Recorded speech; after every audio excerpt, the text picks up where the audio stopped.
রাসূল করিম সাল্লাল্লাহু আলাইহি ওয়াসাল্লাম নবুয়ত পাওয়ার পরে 23 বছর মেহনত করছেন। 13 বছর মক্কায় আর 10 বছর কি মদিনায়। মক্কার 13 বছর পাড়ি দেওয়ার পরে রাসূল করিম সাল্লাল্লাহু আলাইহি ওয়াসাল্লাম হিজরত করে মদিনায় আসলেন।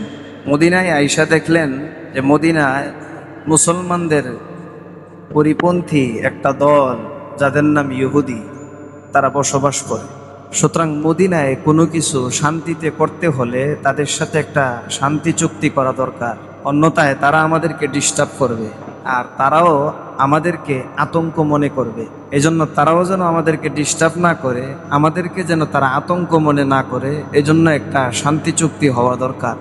তৎকালীন মদিনায় ইহুদিদের 3টা গোত্র বসবাস করত: বনু কাইনুকা, বনু নাজির, বনু কুরাইজা। এই 3 দলের সাথে রাসূল করিম সাল্লাল্লাহু আলাইহি ওয়াসাল্লামের শান্তি চুক্তি হলো যে মদিনায় কেউ যদি মুসলমানদের উপর আক্রমণ করে তাহলে ইহুদিরা আগায় আসবে, ইহুদিদের উপর কেউ যদি আক্রমণ করে তাহলে মুসলমানরা আগায় আসবে। এভাবে একটা শান্তি চুক্তি হলো। শান্তি চুক্তি হওয়ার পর প্রথম হিজরি, দ্বিতীয় হিজরি অতিবাহিত হইল। কিন্তু ইহুদিরা যখন দেখলো যে মুসলমানদের দিন দিন লোক সংখ্যা বাড়তেছে, মদিনায় তাদের ব্যাপক সাড়া পড়তেছে, এটা তাদের সহ্য হইল না। আবার এদিকে বদরের যুদ্ধে 313 জন নিয়া একদম অস্ত্র শস্ত্রহীন একটা জামাত 1000 সশস্ত্র বাহিনীকে পরাজিত করে দিয়া তারা বিজয় লাভ করলো। তাদের তো এখন আর কি সহ্য হচ্ছে না, তারা আর ওই চুক্তিতে টিকতে পারলো না। তাদের যে গোত্র বনু কাইনুকা, তাদের কিছু লোক ওই চুক্তির বিপরীত কিছু কাজ করলো। মুসলিম নারীর ইজ্জত হরণ করলো, মুসলিম এক যুবককে হরলো। রাসূল করিম সাল্লাল্লাহু আলাইহি ওয়াসাল্লাম তাদের এই চুক্তি ভঙ্গ করার কারণে তাদেরকে মদিনা থেকে বের করে দিছে। বনু কাইনুকা তাদের 3 গোত্রের এক গোত্রকে বের করে দিছে। উহুদের যুদ্ধ যখন হইল তখন বাকি 2 দল রাসূল করিম সাল্লাল্লাহু আলাইহি ওয়াসাল্লামের সাথে কোনো রকম গেছে, মুনাফিকরাও কোনো রকম। যখন 70 জন সাহাবী শহীদ হলেন, মুসলমানদের অবস্থা কিছুটা মর্মান্তিক, বেদনাদায়ক, তখন এই ফাঁকে তারা একটা ফোন দিয়ে আটলো যে মুহাম্মদুর রাসূলুল্লাহ সাল্লাল্লাহু আলাইহি ওয়াসাল্লামকে কিভাবে শেষ করা যায়। বনু নাজিরের কিছু লোক আইসা আল্লাহ রাসূল সাল্লাল্লাহু আলাইহি সাল্লামকে দাওয়াত দিলেন, ইয়া রাসূলুল্লাহ, আপনার সাথে বিশেষ কথা আছে, আপনি আমাদের এলাকায় একটু যেতে হবে, লোক মুখে বলা যাবে না, এজন্য আপনি দাওয়াত গ্রহণ করেন, আপনার সাথে আমরা বিশেষ কথা বলবো। রাসূল করিম সাল্লাল্লাহু আলাইহি ওয়াসাল্লাম তাদের দাওয়াত গ্রহণ করলেন, তাদের এলাকায় গেলেন। ইতিমধ্যে তারা প্ল্যান করলো যে আল্লাহ রাসূল সাল্লাল্লাহু আলাইহি সাল্লাম যখন এই জায়গায় আসবে তখন একটা লোক ঠিক করছে, তুমি উপর থেকে, পাহাড়ের উপর থেকে তুমি পাথর ফালাবে, রাসূল করিম সাল্লাল্লাহু আলাইহি ওয়াসাল্লামের উপরে তুমি পাথর মারবা, মুহাম্মদের উপরে তুমি পাথর মারবা। আসলে মশওয়ারাই কিছু না, অত কি কিছু না, করা হইল প্ল্যান। রাসূল করিম সাল্লাল্লাহু আলাইহি ওয়াসাল্লাম তাদের ডাকে সাড়া দিয়ে গেলেন। মশওয়ারার বাহানায় সেখানে রাসূল করিম সাল্লাল্লাহু আলাইহি ওয়াসাল্লামকে ডাকলেন। ডাকার পরে আল্লাহ রাসূল ওইখানে বসলেন, তারা যে জায়গায় বসতে বলছে। ইতিমধ্যে জিবরাইল আলাইহিস সালাম আইসা আল্লাহ রাসূলকে বলে দিয়েছেন, ইয়া রাসূলুল্লাহ, আপনি এখান থেকে সরে যান, আপনাকে মারার প্ল্যান করছে তারা। সুবহান। রাসূল করিম সাল্লাল্লাহু আলাইহি ওয়াসাল্লামকে জানায় দেওয়ার পর আল্লাহ রাসূল আর মশওয়ারা করলেন না, চলে গেলেন। বনু নাজিরকে এই চুক্তি ভঙ্গ করার কারণে তাদেরকেও মদিনা থেকে বের করে দিয়েছে। 3 নম্বর বনু কুরাইজা। খন্দকের যুদ্ধে বনু কুরাইজার লাস্ট গোত্র রাসূল করিম সাল্লাল্লাহু আলাইহি ওয়াসাল্লামের সাথে তারাও চুক্তি ভঙ্গের কারণে তাদের যুবকদেরকে আল্লাহ রাসূল করছেন, বৃদ্ধ নারী পুরুষদেরকে খায়বরে পাঠিয়ে দিছে। তাহলে ইহুদিদেরকে কি করে দিয়েছেন আল্লাহ রাসূল সাল্লাল্লাহু আলাইহি ওয়াসাল্লাম? দেশান্তর করে দিয়েছেন। বলেন তো দেখি, ইহুদিদেরকে বের করার কারণ কি? রাসূল করিম মুসলমান না তারা নিজেরাই? তারা নিজেরাই, তাদের বিদ্বেষ, তাদের হিংসা, ওইখান থেকে ইহুদিদের মনের ভিতরে ক্ষোভ। এরপরে রাসূল করিম সাল্লাল্লাহু আলাইহি ওয়াসাল্লাম এর ইন্তেকালের পরে ওমর রাদিয়াল্লাহু তাআলা আনহুর খেলাফতের জামানায় তিনি খাইবর থেকে, পুরা আরব ভূখণ্ড থেকে ইহুদিদেরকে বের করে দিয়েছে। এই যে তারা দেশান্তরিত হওয়ার কারণে তাদের ভিতরে যে একটা মুসলিম বিদ্বেষ, ক্ষোভ তাদের ভিতরে যে জন্মাইছে, কিয়ামত পর্যন্ত তাদের ভিতরে এখনো আছে এবং থাকবে। এই ফিতনার, খেলাফত ধ্বংসের ফিতনার মূল উৎসই হলো ইহুদি। কারবালার পটভূমি হওয়ার সেই মূল কারণ হইল কি? ইহুদি। গেল এক নাম্বার, আমরা প্রথমটা পাইলাম। 2 নম্বর, খেলাফত নিয়ে রাসূল করিম সাল্লাল্লাহু আলাইহি ওয়াসাল্লামের ভবিষ্যৎবাণী তিরমিজি শরীফের 2226 নম্বর হাদিসের বর্ণনা। সাফিনা রাদিয়াল্লাহু তাআলা আনহা থেকে বর্ণিত, তিনি বলেন, আলা রাসূলুল্লাহ সাল্লাল্লাহু আলাইহি ওয়াসাল্লাম আল খিলাফাতু বা'দি 30 সানাতান ওয়া তাকুনু মুলকান ক্বালা আমসিক খিলাফাতা আবি বকর 2 ওয়া উমর 10 وعثمان 12। রাসূল করিম সাল্লাল্লাহু আলাইহি ওয়াসাল্লাম ইরশাদ করলেন, আমার পরে খেলাফত টিকবে 30 বছর। কত বছর? আমার পরে খেলাফত হবে মাত্র 30 বছর। এরপরে যা আসবে খেলাফত হবে না, এটা রাজতন্ত্র হবে। কি হবে? রাজতন্ত্র হবে। তাহলে খেলাফত টিকবে 30 বছর, এরপরে যে আসবে খেলাফত, এটা আসলে খেলাফত না, রাজতন্ত্র। হযরত সাফিনা রাদিয়াল্লাহু তাআলা আনহু বলেন, খেলাফতটা তুমি এইভাবে ভাগ করো, 2 বছর ওসমান, 2 বছর আবু বকর রাদিয়াল্লাহু তাআলা আনহু, 10 বছর ওমর ফারুক রাদিয়াল্লাহু তাআলা আনহু, 12 বছর উসমান গনি রাদিয়াল্লাহু তাআলা আনহু, 6 বছর হযরত আলী রাদিয়াল্লাহু তাআলা আনহু। তাহলে কত হইল? কত বছর হইছে? 30 বছর। 2 বছর সাফিনা রাদিয়াল্লাহু তাআলা আনহু বলতেছেন, রাসূল বলছেন 30 বছর। উনি ভাগ করছেন যে 2 বছর আবু বকর, 10 বছর ওমর রাদিয়াল্লাহু তাআলা, 12 বছর উসমান রাদিয়াল্লাহু তাআলা, 6 বছর আলী রাদিয়াল্লাহু তাআলা, টোটাল 30 বছর। রাসূল করিম সাল্লাল্লাহু আলাইহি ওয়াসাল্লামের ভবিষ্যৎবাণী। আল্লাহু আকবার। 3 নাম্বার, খলিফাদেরকে নিয়ে আল্লাহ রাসূল সাল্লাল্লাহু আলাইহি ওয়াসাল্লামের কিছু ভবিষ্যৎবাণী। হযরত আনাস ইবনে মালিক রাদিয়াল্লাহু তাআলা আনহু থেকে বর্ণিত, তিনি বলেন, আন্নান নবী সাল্লাল্লাহু আলাইহি ওয়াসাল্লাম সাঈদা উহুদান ওয়া আবু বকরিন ওয়া উমর ওয়া উসমান। কয়েকবার আল্লাহ রাসূল সাল্লাল্লাহু আলাইহি ওয়াসাল্লাম আবু বকর, উমর, উসমান উহুদ পাহাড়ে উঠলেন। উহুদ পাহাড়ে ওঠার পর উহুদ পাহাড় তাদেরকে পেয়ে আনন্দিত হয়ে কম্পন নাড়া দেওয়া শুরু করলো। আল্লাহু আকবার। উহুদ পাহাড় এটা অনেক বরকতময় পাহাড়। আল্লাহ রাসূল উহুদ পাহাড় সম্পর্কে বলতেন, হাযা জাবালুন ইউহিব্বুনা ওয়া নুহিব্বু। এই যে দেখতেছো উহুদ পাহাড়টা মদিনা থেকে দেখা যায়, এই যে দেখতেছো উহুদ পাহাড়, এটা এমন একটা পাহাড়, এই পাহাড় আমাদেরকে ভালোবাসে, আমরাও তাকে ভালোবাসি। তো উহুদ পাহাড় নাড়াচাড়া দিয়ে উঠলো। নাড়াচাড়া দেওয়া ওঠার পরে আল্লাহ রাসূল সাল্লাল্লাহু আলাইহি সাল্লাম উহুদ পাহাড়কে বললেন, ফাকাল আমসিক উহুদ ফামা আলাইকা ইল্লা নাবিয়্যুন আও সিদ্দীকুন আও শাহীদান। নাড়াচাড়া দেওয়ার পরে আল্লাহ রাসূল উহুদ পাহাড়কে এটা আঘাত করে ডাক দিয়া বললেন, ও উহুদ, তুমি থামো, তোমার উপরে একজন নবী আছে, একজন সিদ্দিক আছে, 2 জন শহীদ আছে। একজন নবী, একজন সিদ্দিক। সিদ্দিক মানে কি? নবী মানে আল্লাহ রাসূল সাল্লাল্লাহু আলাইহি সাল্লাম, সিদ্দিক মানে আবু বকর সিদ্দিক রাদিয়াল্লাহু তাআলা, 2 জন শহীদ আছে, একজন ওমরে ফারুক, একজন ওসমান রাদিয়াল্লাহু তাআলা আনহুমা। তাহলে আল্লাহ রাসূল ভবিষ্যৎবাণী দিয়ে গেলেন যে ওমরও শহীদ হবে, ওসমানও কি হবে? শহীদ হবে। হযরত আবু মুসা আশআরী রাদিয়াল্লাহু তাআলা, বুখারী শরীফের হাদিস 3674 নম্বর হাদিসের বর্ণনা। আবু মুসা আন আবি মুসা আল আশআরী রাদিয়াল্লাহু তাআলা আনহু ক্বাল, আবু মুসা আশআরী রাদিয়াল্লাহু তাআলা আনহু থেকে বর্ণিত, তিনি বলেন, আন্নান নবী সাল্লাল্লাহু আলাইহি ওয়াসাল্লাম দাখালা হাইতান ওয়া আমারানি আন ইয়াহফাযা বাবি وأمرني أن يحفظ باب الحائط। আবু মুসা আশআরী রাদিয়াল্লাহু তাআলা বর্ণনা করেন, আল্লাহ রাসূল সাল্লাল্লাহু আলাইহি ওয়াসাল্লাম একবার কুবার একটা বাগানের মধ্যে ঢুকলেন। বাগানটা হলো বিকরে আরিস এর একটা কূপ আছে ওই জায়গায়। মসজিদে কুবার কেবলা তো হলো দক্ষিণ দিকে, মদিনার কেবলাও কি দক্ষিণ দিকে। দক্ষিণ দিকে কেবলাটা, ওই কেবলার ডাইনে, ওই কেবলার কি মসজিদে কুবার ডানে একটা কূপ আছে, বিকরে আরিস বলা হয় এটাকে। এখন ওই কূপটা নাই, ওই বাগানটাও নাই। আগে ছিল, কূপটাও ছিল, বাগানটাও ছিল। ওই বাগানের ভিতরে আল্লাহ রাসূল সাল্লাল্লাহু আলাইহি ওয়াসাল্লাম প্রবেশ করলেন।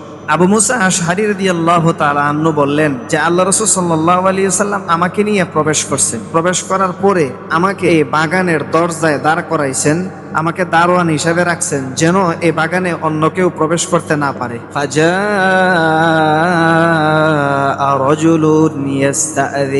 রাসূল করিম সাল্লাল্লাহু আলাইহি ওয়াসাল্লাম বাগানের দারোয়ান বানাইলেন আমাকে। বানানোর পরে কিছুক্ষণ পরে একজন লোক আইসা অনুমতি চাচ্ছে বাইরে থেকে ভিতরে প্রবেশ করার জন্য। অনুমতি চাওয়ার পরে রাসূল করিম সাল্লাল্লাহু আলাইহি ওয়াসাল্লাম ইযান লাহু ওয়া আবশিরুহু বিল জান্নাহ, রাসূল করিম সাল্লাল্লাহু আলাইহি ওয়াসাল্লাম আমাকে ডাক দিয়া বললেন, আবু মুসা, তাকে ভিতরে ঢোকার অনুমতি দাও এবং জান্নাতের সুসংবাদ দিয়ে দাও। ভিতরে ঢোকার অনুমতি দাও এবং জান্নাতের সুসংবাদ দিয়ে দাও যে তুমি জান্নাতি। সুবহানাল্লাহ। আবু মুসা আশআরী রাদিয়াল্লাহু তাআলা আনহু দরজা খুলে দেখলেন আবু বকর রাদিয়াল্লাহু তাআলা আনহু। আল্লাহু থুম্মা জাআ আখার ইস্তাযিনু, কিছুক্ষণ পরে আবার আরেকজন আসলেন, আয়েশা ভিতরে ঢোকার অনুমতি চাচ্ছেন। ফাকালা রাসূলুল্লাহি সাল্লাল্লাহু আলাইহি ওয়াসাল্লাম ইযান লাহু ওয়া আবশিরুহু বিল জান্নাহ। এবারও রাসূল করিম সাল্লাল্লাহু আলাইহি ওয়াসাল্লাম আবু মুসা আশআরী বলেন আমাকে, তাকে ভিতরে ঢোকার অনুমতি দিলেন এবং তাকে জান্নাতের সুসংবাদ শুনিয়ে দেওয়ার জন্য বললেন। আমি ঠিকই দরজা খুললাম, দরজা খুলে দেখি ফাইদা উমর রাদিয়াল্লাহু তাআলা আনহু। বাগানের দরজা খুলে দেখি উমর রাদিয়াল্লাহু তাআলা আনহু দাঁড়িয়ে আছেন। তাকে ঢোকার অনুমতি দিলাম, জান্নাতের সুসংবাদও দিয়ে দিলাম। থুম্মা জাআ আখার ইস্তাযিনু, কিছুক্ষণ পর আবার তৃতীয় আরেকজন আইসা ওই বাগানে ঢোকার অনুমতি চাচ্ছেন। এবার আল্লাহ রাসূল সাল্লাল্লাহু আলাইহি ওয়াসাল্লাম ফাজালাসা, একটু সোজা হয়ে বসলেন। কি হয়ে বসছেন? আগেরবার সোজা হয়ে বসেন, এবার সোজা হয়ে বসছেন। সোজা হয়ে বৈশা ফাকালা ইযান লাহু ওয়া আবশিরুহু বিল জান্নাহ আলা বালওয়া তুসিবুহু। আবু মুসা আশআরীকে ডাক দিয়া বললেন, ও আবু মুসা, তাকে ভিতরে ঢোকার অনুমতি দাও এবং জান্নাতের সুসংবাদ শুনিয়ে দাও। তবে তার উপর যে মহা সংকট এবং বিপদ আসতেছে, বিপদের কারণে শাহাদাত বরণ করবে, এই শাহাদাতের কারণে সে জান্নাতবাসী হবে, সুসংবাদ দিয়ে দাও। আবু মুসা আশআরী ফাইদা হুয়া উসমান, দরজা খুলে দেখেন উসমান রাদিয়াল্লাহু তাআলা আনহু। তাহলে তিনজন, কয়জন? আল্লাহু আকবার, তিনজন। ওই কূপটা আছে এখনো, কূপের চিহ্নটা আছে ওই কূপের পারে। আল্লাহ রাসূল বসে রয়েছেন, তিনজন যে সুসংবাদ দিছে ধারাবাহিকভাবে, এই কূপটা এখনো কূপের চিহ্নটা আছে। আল্লাহ ওইখানে যাওয়ার তৌফিক দিচ্ছেন। সবাই যায় কিন্তু বুঝে না তো, উলামায়ে কেরামদের সাথে যায় না। কোনটা কি? আপনি সারা জীবন মিষ্টির লিস্টি পড়ছেন, কোনটা যে রসমলাই, কোনটা কি মলাই এটা জানেন না তো খাইবেনটা কি? কোনটা কি মলাই এটা জানেন না তো কি খাইবেন? আইসক্রিম খাই আই করবেন। এজন্য আলেমদের সাথে উমরা করবেন, আলেমদের সাথে এলে অনেক কিছু আছে জানতে পারবেন। তো কয়জনের নামে সুসংবাদ দিলেন? তিনজন। প্রথম আবু বকর, 2 নম্বর ওমরে ফারুক, 3 নম্বর উসমান রাদিয়াল্লাহু। তবে আরো কিছু শোনায় দিয়েছেন যে উসমানের উপর মহা সংকট আসবে, বিপদ আসবে এবং এই বিপদে তিনি শাহাদাত বরণ করবেন। গেল 3 নম্বর আলোচনা। 4 নম্বর খলিফা নির্ধারণের তরিকা কি? 4টা।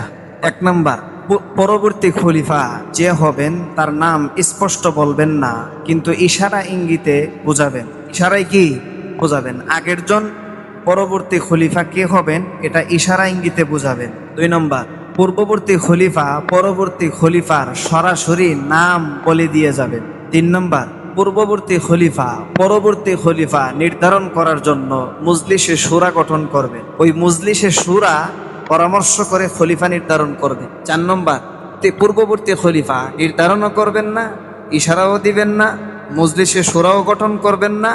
বাকি বিশেষ ব্যক্তি বর্গগণ, ওলামায়ে কেরাম, ফুকাহায়ে কেরাম, তারা পরবর্তী খলিফা কে হবেন তারা নির্ণয় করে তাদের কাছে বায়াত গ্রহণ করবেন।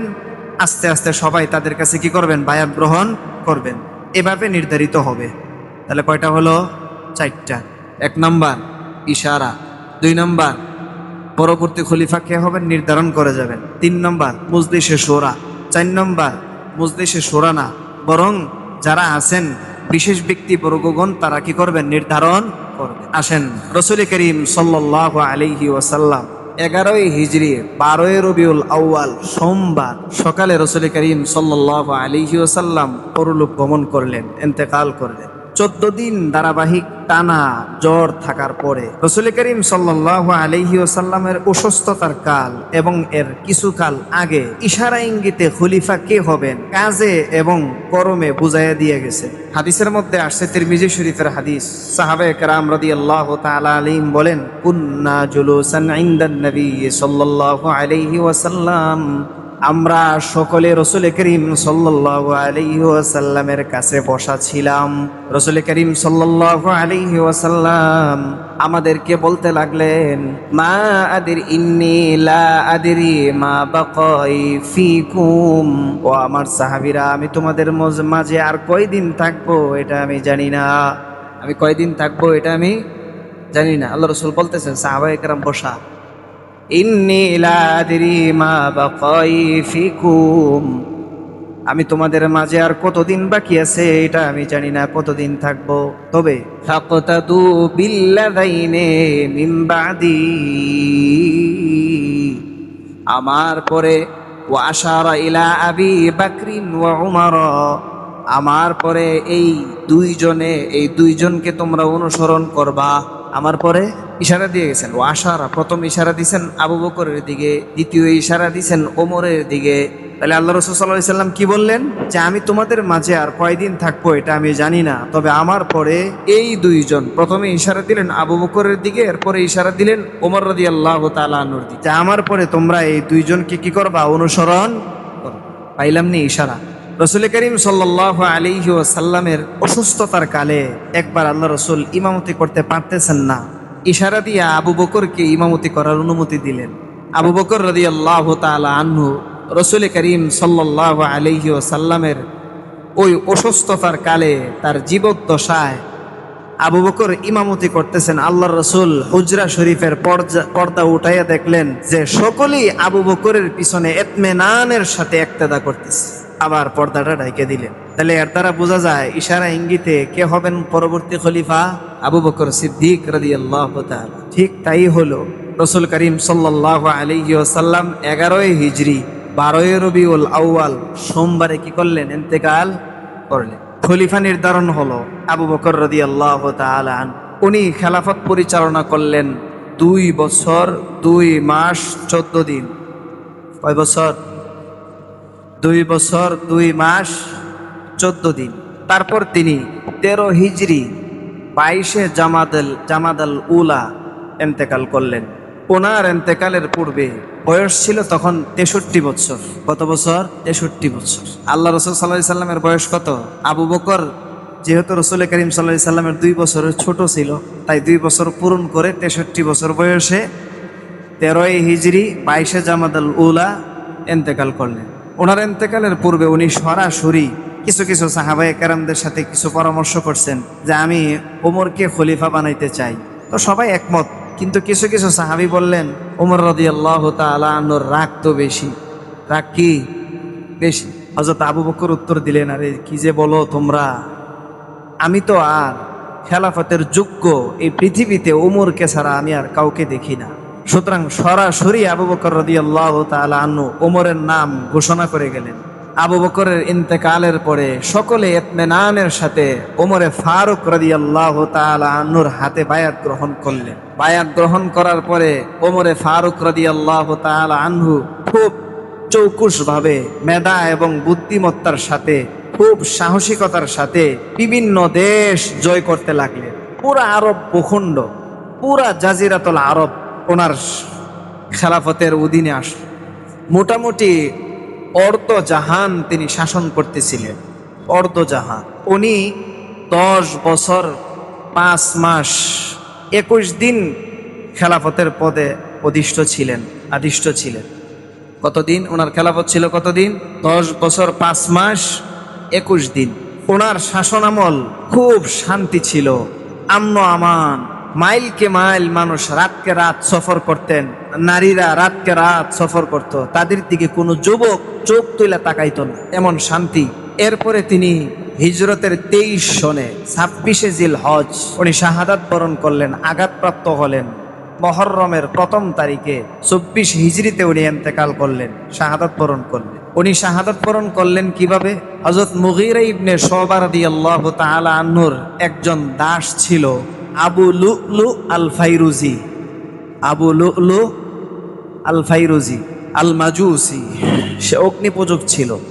সে উমরে ফারুক রাদিয়াল্লাহু তাআলা আনহুকে খঞ্জর দ্বারা, অর্থাৎ এমন একটা যন্ত্র যার উভয় দিকে কি ধার, এই অস্ত্রটা দিয়ে 26শে জিলহজ উমরে ফারুক রাদিয়াল্লাহু তাআলা আনহু ফজরের নামাজ পড়ানোর জন্য মসজিদে নববীতে গেলেন। ইকামত হয়ে গেল, কাতার সোজা করতেছেন। ওই সময় তো মসজিদে আমাদের মতো এরকম লাইটিং ছিল না। কেন ছিল না? লাইট পাতি কিছুই ছিল না, অন্ধকার। আমার পাশে লোক আছে এটা চিনা যায়, কিন্তু কে আছে এটা চিনা যায় না। এই অন্ধকারের সুযোগে আবু লুলু আল ফাইরুজি সে প্রথম কাতারে খলিফার বরাবর পিছনে দাঁড়ালো। খলিফার বরাবর পিছনে দাঁড়ালো। ইকামত হয়ে গেল। হযরত ওমরে ফারুক রাদিয়াল্লাহু তাআলা আনহু তাকবীর দিলেন, আল্লাহু আকবার। তাকবীর দেওয়ার পর সাথে সাথে আবু লুলু আল ফাইরুজি ওমরে ফারুক রাদিয়াল্লাহু তাআলা আনহুর নাভির নিচে খঞ্জর দিয়ে 3টা আঘাত করছে। হযরত ওমর কেরাত পড়ার আগেই বলতেছেন, কাতালানি আও আকালানি কালবুন, আমাকে কুকুরটা খেয়ে ফেললো, আমাকে কুকুরটা খেয়ে ফেললো। কুকুরটা বলছে, বোঝা গেল ওমরে ফারুক রাদিয়াল্লাহু তাআলা আনহু বুঝতে পারছেন কে ওনাকে হত্যা করছে। আবু লুলু আল ফাইরুজি ওমরে ফারুক রাদিয়াল্লাহু তাআলা আনহুকে হত্যা করার কারণ কি ছিল? কয়েকটা ছিল। 1 নাম্বার, ওমরে ফারুক রাদিয়াল্লাহু তাআলা আনহুর জামানায় বর্তমান ইরান, তৎকালীন পারস্য বলা হতো, পারস্যে একটা যুদ্ধ হয়েছে, নাহওয়ান যুদ্ধ। নাহওয়ান একটা স্থানের নাম। ওই স্থানে যুদ্ধ হয়েছে পারসিকদের সাথে, তুমুল যুদ্ধ হয়েছে। ওই যুদ্ধে মুসলমানরা বিজয় লাভ করে নাহওয়ানবাসীদেরকে, পারসিকদেরকে বন্দী করে মদিনায় নিয়ে আসছে। ওই বন্দীদের সাথে আবু লুলু আল ফাইরুজিও ছিল। কিন্তু ওমরে ফারুক রাদিয়াল্লাহু তাআলা আনহু এলান করছেন যে যারা বালেগ হয়ে গেছে এরকম কোনো পারস্যিকে মদিনায় থাকার জায়গা দেওয়া হবে না। বালেগ যারা হয়ে গেছে থাকার অনুমতি নাই। কিন্তু মুগীরা ইবনে শুবা রাদিয়াল্লাহু তাআলা আনহু উনি আবু লুলু আল ফাইরুজিকে গোলাম হিসাবে তিনি নিছেন, যেহেতু সে সুতার ছিল, কর্মকার ছিল, নকশাকার ছিল, কাজে খুব দক্ষ ছিল। এই জন্য মুগীরা ইবনে শুবা রাদিয়াল্লাহু তাআলা আনহু ওমরে ফারুক রাদিয়াল্লাহু তাআলা আনহুর কাছে চায়া তাকে নিছেন, যেহেতু সে অনেক দক্ষ, মুসলমানদের উপকারে আসবে। এই জন্য তাকেই অনুমতি সাপেক্ষে তার গোলাম হিসাবে মদিনায় রাখছে, আর সবাইকে বের করে দিছে। ওই ভিতরে একটা ক্ষোভ যে আমাদেরকে যুদ্ধ করে আমাদের নারী পুরুষ সবাইকে নিয়ে আসছে, আমিও গোলাম, ওই একটা কি ক্ষোভ। 1 2 নাম্বার, মুসলমানদের উপরে কোনো ট্যাক্স ছিল না। জাজিরাতুল আরব ভূখণ্ডে যদি কোনো অমুসলিম থাকতে হয়, ওমরের নির্দেশ কর দিয়া থাকতে হবে। ই দিয়া থাকতে হবে, কর দিয়া থাকতে হবে। কর বিষয়টা, ট্যাক্স বিষয়টা মুসলমানদের জন্য নির্ধারণ করা রাষ্ট্রনায়কের জন্য হারাম। কি বললাম? মুসলমানদের উপর ট্যাক্স নির্ধারণ করা একটা রাষ্ট্রনায়কের জন্য এটা কি হারাম। ট্যাক্স দিবে অমুসলিম, যদি মুসলমান রাষ্ট্র তারা থাকে তাহলে তারা ট্যাক্স দিয়ে থাকবে, যেহেতু তাদের আমন আমানের নিরাপত্তার দায়িত্ব মুসলমানদের হাতে, এই জন্য এটার খরচা দিবে। তাই মুগীরা ইবনে শুবার ওই গোলামের উপর আবু লুলু আল ফাইরুজিকে ওমর রাদিয়াল্লাহু তাআলা আনহুর পক্ষ থেকে দৈনিক 4 দিরহাম ট্যাক্সের নির্ধারণ করে দেওয়া হয়েছে। সে দৈনিক কত দিরহাম দিবে? 4 দিরহাম। সে একবার মুগীরাকে বলল, দৈনিক 4 দিরহাম দেওয়া এটা আমার উপর অনেক কষ্ট হয়ে যায়, তাইলে তুমি আমিরুল মুমিনিন ওমর ফারুক রাদিয়াল্লাহু তাআলা আনহুর কাছে বলো। সে গিয়া বলল, আমিরুল মুমিনিন, আমার উপর দৈনিক 4 দিরহাম ট্যাক্স দেওয়া অনেক কষ্টকর হয়ে যায়, আপনি আমাকে এটা কিছু কমাইয়া দেন। ওমর রাদিয়াল্লাহু তাআলা আনহু খুব কঠোর ছিলেন। উনি বললেন, না, তুমি তো অনেক কাজ জানো, তুমি তো অনেক কামাই করো। আসলে অনেক কামাই করে, অনেক কাজ জানে। যেহেতু তুমি অনেক কামাই করো, তোমার কামাই অনেক বেশি, দৈনিক 4 দিরহাম না, অনেক টাকা তোমার কামাই, অনেক দিরহাম, তাই তুমি 4 দিরহাম তোমার দিতেই হবে। 2 নম্বর ক্ষোভ যে আমাকে ট্যাক্স কমাইলো না, তো দ্বিতীয় ক্ষোভ ট্যাক্স কমাইলো না। 3 নম্বর, বিভিন্ন রাষ্ট্রের সাথে যুদ্ধ চলতেই আছে, তো পারস্যের যত যুদ্ধ হয় বন্দি করে তাদেরকে নিয়ে আসে। বন্দীদেরকে নিয়ে আসার পর আবু লুলু আল ফাইরুজি তাদের সাথে সাক্ষাৎ করে মাথায় হাত বুলাইয়া বলে, আমার কলিজাটা খেয়ে ফেলেছে, আমার কলিজাটা খেয়ে ফেলেছে। তার মানে পারস্যদেরকে আইনা বন্দি করতেছে, তার জন্মভূমি, এটা তার খুব কষ্ট। এই হলো 3 নম্বর ক্ষোভ। এই ক্ষোভের বহিঃপ্রকাশ একদিন উনি উমরে ফারুক রাদিয়াল্লাহু তাআলা আনহুর ইশারা ইঙ্গিতে করে ফেলছে। কিভাবে? সে যেহেতু কর্মকার ছিল, লোহা দিয়ে অনেক কিছু বানাইতে পারতো, চাক্কি বানাইতে পারতো, চাক্কি, হাওয়াই চাক্কি, আটা পেশার জন্য। তো ওমর ফারুক রাদিয়াল্লাহু তাআলা আনহু একদিন তাকে ডাইকে আইনা বলল, তুমি আমাকে একটা চাক্কি বানাইয়া দাও, তুমি তো অনেক দক্ষ। সে বলল, আমি আপনাকে এমন একটা চাক্কি বানাইয়া দেব যেই চাক্কির কথা পূর্ব থেকে পশ্চিম, উত্তর থেকে দক্ষিণ সবাই বলবে। ওমর ফারুক রাদিয়াল্লাহু তাআলা আনহু তার ইশারা ইঙ্গিতটা বুঝা ফেললেন। তার ইশারা ইঙ্গিতটা কি বুঝা ফেলছেন? সে আমাকে হুমকি দিল। সে আমাকে কি দিল? হুমকি দিল। এই তিন কারণে সে ওমরে ফারুক রাদিয়াল্লাহু তাআলা আনহুকে ছদ্মবেশে চাদর মোড়া দিয়া ওই শরীরটা কোমরে গুঞ্জায়া সে ফজরের নামাজে প্রথম কাতারে দাঁড়াইলো, একদম খলিফার বরাবর পিছনে। এরপরে যখন ওমরে ফারুক রাদিয়াল্লাহু তাআলা আনহু তাকবীর দিলেন, তাকবীর দেওয়ার পরে সাথে সাথে নাভির নিচে তিনবার আঘাত করলো। কতবার? তিনবার আঘাত করার পরে ওমরে ফারুক রাদিয়াল্লাহু তাআলা আনহু লুটায়ে পড়লেন। মসজিদে নববীর সকলে তাকে ধরার চেষ্টা করলো। সে সোজা দৌড় দিতে গিয়া ডাইনে বামে প্রায় 13 জনকে আঘাত করছে। কতজনকে? 13 জনকে আঘাত করার কারণে 7 জনও ওমরে ফারুক রাদিয়াল্লাহু তাআলা আনহুর সাথে শাহাদাত বরণ করছেন, আর বাকিরা আহত হয়েছে। দৌড় দিতেছে, সাহাবায়ে কেরাম ধরতে পারতেছে না, যেহেতু তার হাতে অস্ত্র আছে। এক সাহাবী বুদ্ধি করে তার গায়ের চাদরটা তার উপর নিক্ষেপ করছে, এভাবে নিক্ষেপ করছে। তখন চাদরে পেঁচ লাগা সে পড়ে গেছে। তখন সে মনে করছে আমি তো এখন ধরাশায়ী, সে নিজে মারা গেছে। ওমরে ফারুক রাদিয়াল্লাহু তাআলা আনহু আঘাতপ্রাপ্ত হয়েছেন কত হিজরিতে? 23 হিজরি, 26 জিলহজ, ফজরের নামাজে। উনি আঘাতপ্রাপ্ত হওয়ার পর পরবর্তী খলিফা কে হবেন, উনি একটা কমিটি গঠন করছেন। মজলিসে শুরা বলা হয় আরবিতে। মজলিসে শুরা গঠন করছেন 6 জনের। কতজনের? 6 জনের। 1 নম্বর উসমান গনি রাদিয়াল্লাহু তাআলা আনহু, 2 নম্বর হযরত আলী কাররামাল্লাহু ওয়াজহা, 3 নম্বর আব্দুর রহমান ইবনে আউফ, 4 নম্বর জুবাইর রাদিয়াল্লাহু তাআলা আনহু, 5 নম্বর তালহা রাদিয়াল্লাহু তাআলা আনহু। কয়জন বললাম? 5 জন। 1 নম্বর উসমান গনি রাদিয়াল্লাহু, 2 নম্বর আলী রাদিয়াল্লাহু তাআলা আনহু, 3 নম্বর আব্দুর রহমান ইবনে আউফ রাদিয়াল্লাহু তাআলা আনহু, 4 নম্বর 5 নম্বর জুবাইর রাদিয়াল্লাহু তাআলা আনহু, 6 নম্বর তালহা রাদিয়াল্লাহু তাআলা। কয়জন হইল? 6 জন। এই 6 সদস্যর একটা মজলিসে শুরা গঠন করলেন। গঠন করে বললেন, 3 দিনের ভিতরে তোমরা খলিফা নির্ধারণ করবা। কত দিনের ভিতরে? 3 দিনের ভিতরে। 3 দিন যেন অতিক্রম না হয়। হযরত তালহা রাদিয়াল্লাহু তাআলা আনহু তখন মদিনায় ছিলেন না, তিনি মদিনার বাইরে ছিলেন। বাকি 5 সদস্যরা মিসওয়ার ইবনে মাখরামা রাদিয়াল্লাহু তাআলা আনহু, আব্দুর রহমান ইবনে আউফের আপন ভাগিনা, তার ঘরে রুদ্ধদ্বার বৈঠক করলেন 2.5 দিন। কতদিন বৈঠক করলেন? কতদিন? 2.5 দিন। এই বৈঠক চলাকালে 50 জন আনসারী সশস্ত্র বাহিনী এ ঘরের পাশে ছিল, চতুর্দিকে ঘেরাও করা। যেহেতু এখানে শাহাদাতের বিষয়টা আসছে, ফাঁকি দিয়ে একটা জিনিস ভুলে গেছি, এটা বলি। ওমর রাদিয়াল্লাহু তাআলা আনহুর শাহাদাত বরণের আরেকটা বৃহত্তর কারণ ছিল, যেটা ওনার দুয়া। ওমর ফারুক রাদিয়াল্লাহু তাআলা আনহুর কি দোয়া? সবসময় দোয়া করতেন, আল্লাহুম্মা রযুকনি শাহাদাতান ফি সাবিলিক ওয়াজআল মাউতি ফি বালাদি রাসূলিক। আল্লাহ, আপনি আমাকে আপনার রাস্তায় শাহাদাত বরণের তৌফিক দিয়েন, এবং এই মউতটা যেন আপনার রসুলের শহরে মদিনাই হয়। এটা ছিল আসল রহস্য। আল্লাহ তার দোয়াটা কবুল করছেন, তাই আল্লাহ এই প্রেক্ষাপট কি হয়ে গেছে আল্লাহর পক্ষ থেকে। যাই হোক, তিনি বললেন 3 দিনের ভিতরে এই 6 জন সদস্য খলিফা নিযুক্ত করতে হবে। মজলিস চলল।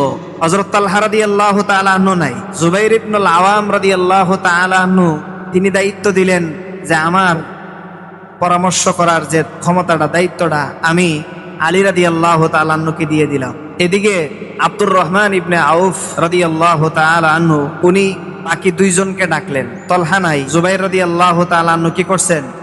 ওনার দায়িত্ব দিয়ে দিয়েছেন। আর সাদ ইবনে আবি ওয়াক্কাস, মনে হয়েছে অনেকগুলো নাম তো ধারাবাহিকভাবে অনেক সময় মনে থাকে না। সাদ ইবনে আবি ওয়াক্কাস, 6 জন। সাদ ইবনে আবি ওয়াক্কাস রাদিয়াল্লাহু তাআলা উনি ওনার দায়িত্বটা, যে আমার পরামর্শের দায়িত্বর ভার আব্দুর রহমান ইবনে আউফ ওনাকে দিয়ে দিয়েছেন। তাহলে বলেন তো দেখি, 3 জন কি? 1 জন তো নাই, তালহা রাদিয়াল্লাহু তাআলা আনহু নাই, অনুপস্থিত। জুবাইর ইবনুল আওয়াম রাদিয়াল্লাহু তাআলা আনহু দায়িত্ব দিলেন কার উপর? আলী রাদিয়াল্লাহু তাআলা। সাদ ইবনে আবি ওয়াক্কাস রাদিয়াল্লাহু তাআলা আনহু দায়িত্ব দিলেন কার উপর? আব্দুর রহমান ইবনে আউফ রাদিয়াল্লাহু তাআলা। আব্দুর রহমান ইবনে আউফ তিনি খেলাফত পাওয়ার আশা একেবারে ছেড়ে দিয়ে যে আমি খলিফা হব না, আমি এটা মীমাংসা করব, তাই নিয়ে উনি রয়ে গেলেন মীমাংসায়। বাকি রইল কয়জন? দুইজন, ওসমান আর আলী রাদিয়াল্লাহু তাআলা। হযরত ওমর রাদিয়াল্লাহু তাআলা আনহু ওই মুমূর্ষ অবস্থায় তিনি 6 জন যদি মীমাংসা করতে না পারে, 3 জন একদিকে আরেক 3 জন একদিকে যদি এমন হয়, তাহলে তাদের মধ্যস্থতা যেন আব্দুল্লাহ ইবনে ওমর রাদিয়াল্লাহু তাআলা আনহু করেন।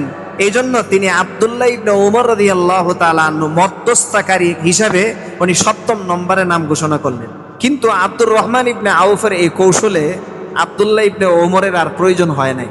তিনি এবার ওসমান রাদিয়াল্লাহু তাআলা আনহুর আগে আলীকে ডাকলেন যে আমি যদি আপনাকে খলিফা নিযুক্ত করি, তাহলে আপনি আল্লাহর রসুলের কিতাবুল্লাহ এবং সুন্নত এবং পূর্বের 2 খলিফার রেখে যাওয়া যেই পথ ও পন্থা আছে, সেভাবে কি আপনি খেলাফত আপনি সেভাবে চালাবেন কিনা? আলী রাদিয়াল্লাহু তাআলা আনহু বললেন, অবশ্যই আমি আল্লাহর রসুলের রেখে যাওয়া কিতাবুল্লাহ এবং সুন্নত অনুযায়ী চালাবো, আর দ্বিতীয়টার ব্যাপারে আমি ইজতিহাদ করে চলবো। হযরত ওসমান গনি রাদিয়াল্লাহু তাআলা আনহুর কাছে গেলেন আলাদা, বললেন আপনি রসুলের রেখে যাওয়া কিতাব এবং সুন্নত এবং পূর্ববর্তী 2 খলিফার সেই পথ ও পন্থায় আপনি চলবেন কিনা? তিনি বললেন, ইনশাআল্লাহ আমি সেভাবেই চলব। 2.5 দিন শেষ, রাত রয়ে গেল। রাতের বেলায় আব্দুর রহমান ইবনে আউফ বিভিন্ন সাহাবায়ে কেরামদের কাছে গেলেন, উনি মত নিতে লাগলেন। সকলেই ওসমানের নাম বলতে লাগলেন, সকলেই ওসমানের নাম। উনি প্রায় সকলের কাছে একটা মতামত নেওয়ার পরে উনি সিদ্ধান্ত গ্রহণ করলেন যে খেলাফতের দায়িত্বভার উসমানকেই দেওয়া হবে।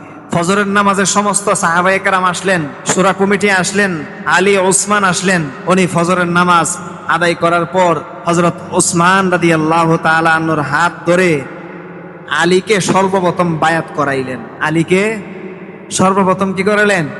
বায়াত করাইলেন। এরপর নিজেও বায়াত হলেন। সকলেই একদম শান্ত শিষ্টভাবে হযরত ওসমান গনি রাদিয়াল্লাহু তাআলা আনহুর হাতে বায়াত গ্রহণ করলেন। বাস আবার সুন্দরভাবে চলল। প্রায় 12 দিন কম 12 বৎসর ওসমান রাদিয়াল্লাহু তাআলা আনহুর খেলাফত ছিল। কত বছর? 12 দিন কম 12 বৎসর। ওসমান গনি রাদিয়াল্লাহু তাআলা আনহুর খেলাফত কালে পারস্যের 1/3 অংশ না, বরং পারস্য বর্তমান ইরান পুরাটাই উনি ওনার শাসনামলে নিয়ে গেছেন। শুধু পারস্য না, ইরান পাড়ি দিয়ে আফগানিস্তান, বেলুচিস্তান, পাকিস্তানের সিন্ধু পর্যন্ত উনি বিজয় করছেন। এটা হলো পূর্বে। আর পশ্চিমে সেই আর্মেনিয়া, আজারবাইজান, জর্দান, মিশর, মরক্কো, এই সব উত্তর আফ্রিকা যা আছে পুরা উনি কি করলেন? বিজয় লাভ করলেন। মুসলিমদের জয় জংকার চলতেছে। অর্ধ জাহান না, এখন পুরা বিশ্বের 2/3 অংশ, পুরা বিশ্বের কি 2/3 অংশ উনি শাসন করতেছেন। এই শাসনামল মুসলমানদের এই বিজয় দেখে ওই যে ফেতনার যে উৎস বলছিলাম, ইহুদি, মনে রাখতে হইব ফেতনার উৎস কি? ইহুদিরা দেখলো আমাদেরকে মদিনার থেকে বের করলো, গেলাম খাইবার থেকে বের করলো, এরপরে পুরো আরব ভূখণ্ড থেকে বের করছে। এখন দেখি মুসলমান আমগরে আইসা ধরে ফেলাইছে। এখন মুসলমানদের ভূখণ্ডে আমাদের থাকা কি কষ্ট। তাই তারা বুদ্ধিভিত্তিক যুদ্ধের একটা আবিষ্কার ঘটাইল যে অস্ত্র শস্ত্র দিয়ে মুসলমানদেরকে পরাজিত করা কিনা সম্ভব না। মুসলমানদের যে ইমানি শক্তি, 313 জন বিজয় লাভ করে, এরপরে 1000 বিজয় লাভ করে, 30,000-এর উপর, 30,000 বিজয় লাভ করে 1 লক্ষের উপর। পারস, রুম, স্পেন সব জয় করলো। সুতরাং অস্ত্রের মাধ্যমে মুসলমানদেরকে হারানো সম্ভব না। বুদ্ধিভিত্তিক যুদ্ধের আবিষ্কার ঘটাইল ইহুদিরা। এই বুদ্ধিভিত্তির যুদ্ধের খলনায়ক হলো আব্দুল্লাহ ইবনে সাবা। নামটা মনে রাখবেন। খলনায়ককে আব্দুল্লাহ ইবনে সাবা।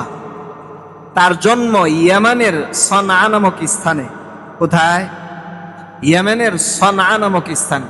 সে এই পন্থা বাইসা নিল। বাইসা নেওয়ার পরে সে ইয়ামানের সনা ছেড়ে মদিনায় আসলো। কোথায় আসলো? মদিনায়। সে তো ইহুদি, মদিনায় তো তার জায়গা হবে না। তাই মদিনায় আইসা সে ঘোষণা দিয়ে ইসলাম ধর্ম গ্রহণ করলো। কি দিয়া? ঘোষণা দিয়ে ইসলাম ধর্ম গ্রহণ করলো। দাড়ি, টুপি, লেবাস, সুন্নতি লেবাস, এবাদত, তুসবি, তাহলিল সব দিক দিয়ে আগায়া, কিন্তু অন্তরে কি? ইহুদিয়াত। ইহুদিয়াত, ইহুদিবাদী মতবাদ লালন করতেছে, যেটা সবচাইতে চূড়ান্ত পর্যায়ের বিষ। সে একবার এবাদত করার কারণে মানুষের কাছে জনপ্রিয় হয়ে গেছে মোটামুটি। কারণ মুত্তাকি হইলে তো সবাই তাকে কি করে? মোহাব্বত করে। একবার উসমানকে গিয়া বলতেছে, আপনি আমাকে মদিনার কোনো দায়িত্ব দিতে পারেন? মদিনার কোনো দায়িত্ব দিতে পারেন? উসমান গনি রাদিয়াল্লাহু তাআলা আনহু চিন্তা করলেন, উনি ইজতিহাদ করলেন, চিন্তা করে দেখলেন যে না, তাকে দায়িত্ব দেওয়া যাবে না। বলতেছে না, তোমাকে দায়িত্ব দেওয়া যাবে না। তাকে দায়িত্ব দিল না। এবার সে কিভাবে উসমানকে সরানো যায়, মুসলমানদের মধ্যে অনৈক্য সৃষ্টি করা যায়, ইখতিলাফ সৃষ্টি করা যায়, সে ফোন দিয়ে আঁটলো। তাহলে বলেন তো দেখি, তার বুদ্ধিভিত্তিক যুদ্ধটার নাম কি? অনৈক্য। বুদ্ধিভিত্তিক যুদ্ধটার নাম কি? মুসলমানদের মধ্যে অনৈক্য। এই অনৈক্য সৃষ্টি করার জন্য উনি অনেকগুলা অভিযোগ উসমানের বিরুদ্ধে দায়ের করালেন। ইনশাআল্লাহ আগামী জুমায় বলা হবে। আজকে এ পর্যন্তই থাক। ওয়া আখিরু দাওয়ানা আলহামদুলিল্লাহি রাব্বিল আলামিন।